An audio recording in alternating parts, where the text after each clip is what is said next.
I almost forgot one of our important speakers.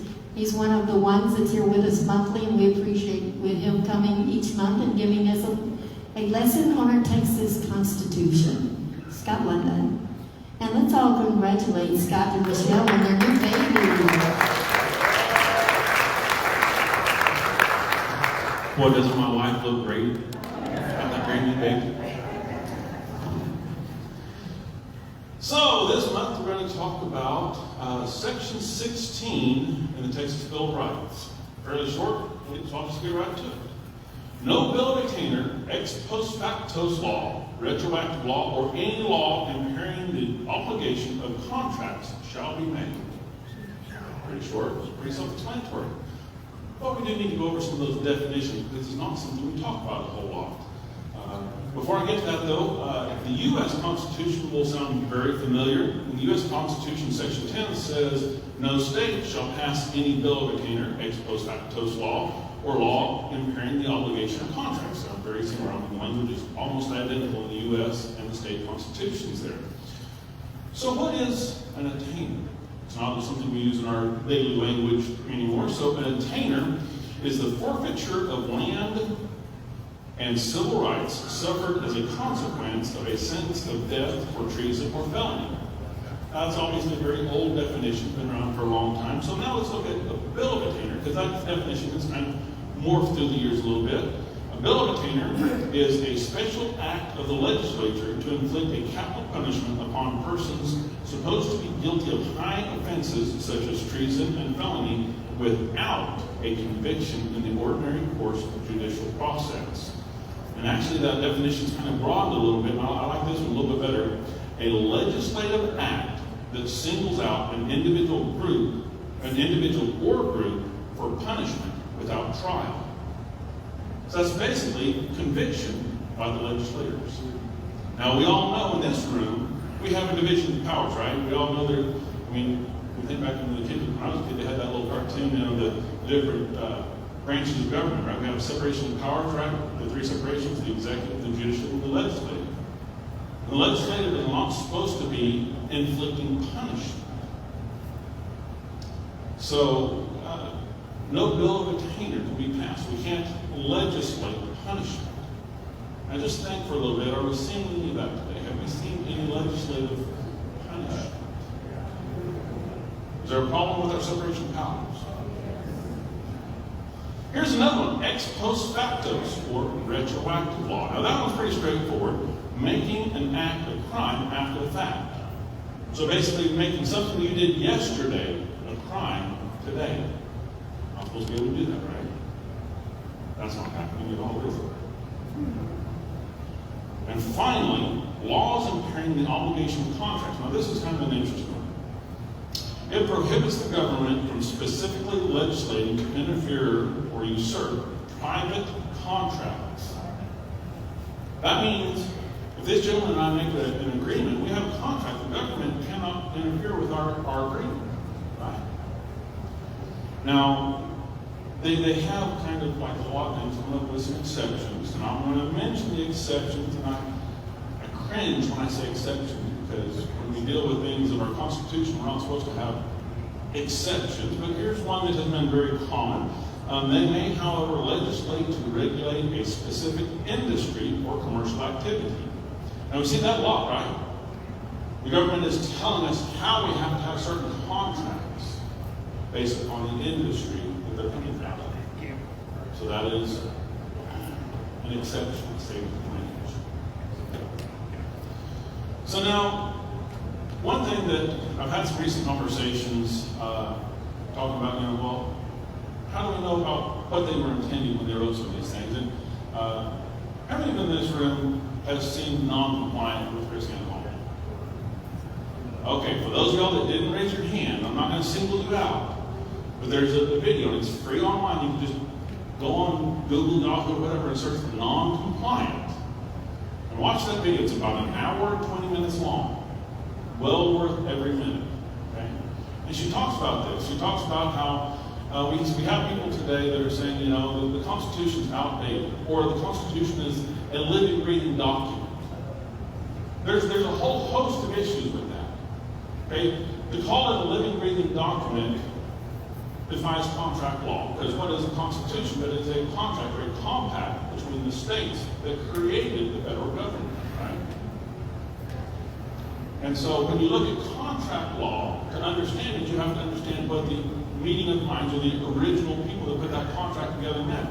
And fortunately for us, our founders wrote lots and lots of stuff that we got just a ton of literature out there telling us what they intended. Ever heard of the Federalist Papers? And there's just gobs and gobs of stuff out there. And so if you ever want to question what the intent was of anything in our Constitution, you don't have to look very hard to find it. And so I keep putting my paper over the wrong side. So here, James Madison in Federalist number 44 talks about bills of attainder, ex post facto laws, and laws impairing the obligation of contract are contrary to the first principles of the social compact and every principle of sound legislation. So that means anytime we're passing any of these bills of attainder or ex post facto laws or laws that are impairing the obligation of contracts, according to one of our founders, the guy that helped write this stuff, that is not what sound legislation.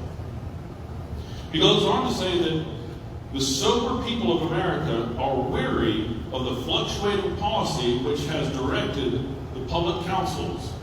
They have seen with regret and indignation that sudden changes and legislative interferences in cases affecting personal rights becomes jobs in the hands of enterprising and influential speculators and snares those more industrious and less informed part of the community.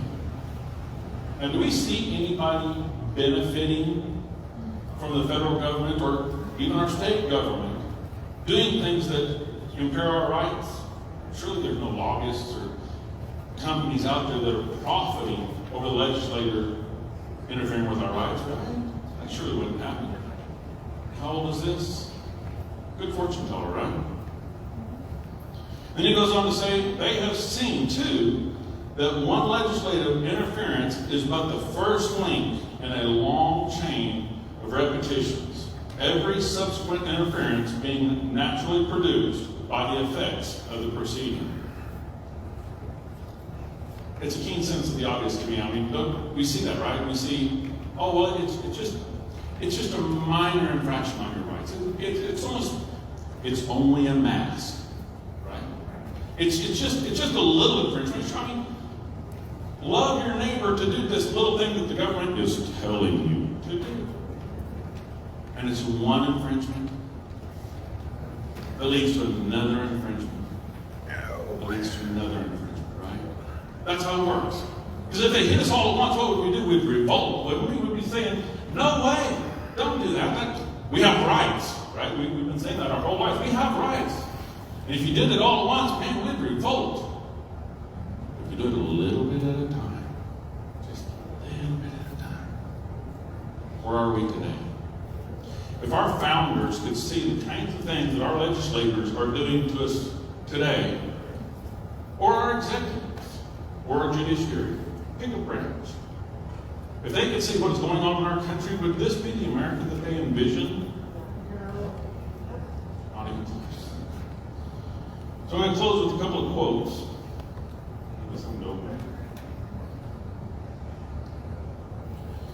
Once again, referring back to James Madison, he said, in the case of deliberate and palpable and dangerous exercise of other powers not granted, in other words, if they're doing something they shouldn't be doing, the states have the right and are duty bound to interpose. And interpose is one of those things where somebody steps in and protects you from someone else, right?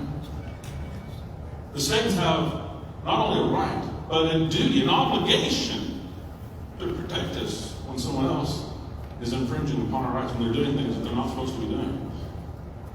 How well is our state doing to protect our rights? And I'm going to get to that last one now, one I want to close with. Of course, it's smaller. Alexander Hamilton says, no legislative act, therefore contrary to the Constitution, can be valid. We're a nation of laws, right? Well, what happens when our laws are unlawful? We talked about last month the supremacy clause, right? This Constitution is the supreme law of the land, and the laws made pursuant thereof. How many laws do we have that aren't pursuant to the Constitution? So how many unlawful laws do we have on the books? Our founders are telling us that if we have unlawful laws, they're null and void. And our governments that lie between us and them are duty-bound to interpose. So let's remember that. We were talking about the elections, right? We were talking about who are we putting in office? Are we putting people in office who are willing to stand up and say, that doesn't fit with the Constitution? And sorry, to claim ignorance of the Constitution by any elected official is not valid. They take an oath, a promise, to uphold that Constitution. Ignorance is not an excuse, right? Especially today, we have Google, right? We can look anything. Ignorance is not an excuse. Let's elect people who are willing to support the Constitution and interpose for everyone else like they're supposed to. Appreciate your time tonight. Thank you.